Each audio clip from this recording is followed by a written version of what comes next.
That's when she dropped the bombshell. She looked right at me and said, "Honey, this house belongs to you. Your grandmother left it to you in her will. You're the legal owner, and no one can make you leave." I couldn't believe what I was hearing. My dad looked shocked, and my stepmom's face turned red. She started sputtering about how that couldn't be true, but my godmother pulled out some papers from her purse. She explained that my grandma had changed her will shortly before she died. Apparently, she knew about my dad's relationship with my stepmom. It had started before they got married, and she didn't trust her. She was worried she might try to take advantage of my dad and me, so she left the house to me as a way of protecting us. My dad was in tears asking why he hadn't been told about this. My godmother explained that it was done quickly and secretly when my grandma was on her deathbed. She said my grandma had made her promise not to say anything unless it became absolutely necessary. And now she said, looking at my stepmom, "It's necessary." My stepmom completely lost it. She started yelling about how it wasn't fair and how we had tricked her. She even tried to grab the papers from my godmother, but she pulled them away. That's when I found my voice. I stood up and told her to stop. I said, "This is my house, and I won't have you acting like this here."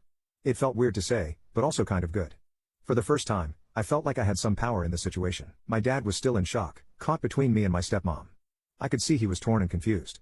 I felt bad for him, but I was also angry that he had gone along with her plan to kick me out. After things calmed down a bit, we all sat down to talk.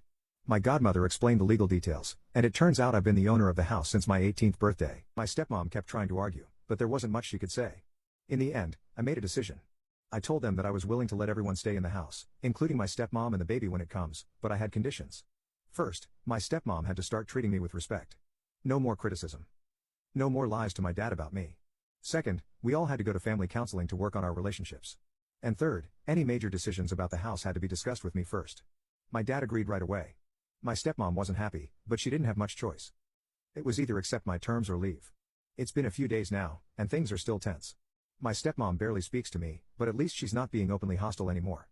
My dad seems torn between guilt over what happened and relief that we're all still together. I'm still processing everything. It's weird to suddenly be the owner of a house at 19. I've got a lot to learn about property ownership and responsibilities, but I'm also feeling more secure than I have in a long time. I know we've got a long way to go before we're anything like a happy family, but at least now I know I have a place here, and no one can take that away from me. Thank you again to everyone who offered support and advice, and a huge thank you to my grandma, wherever she is, for looking out for me even after she was gone. I promise I'll do my best to take care of this house and make her proud.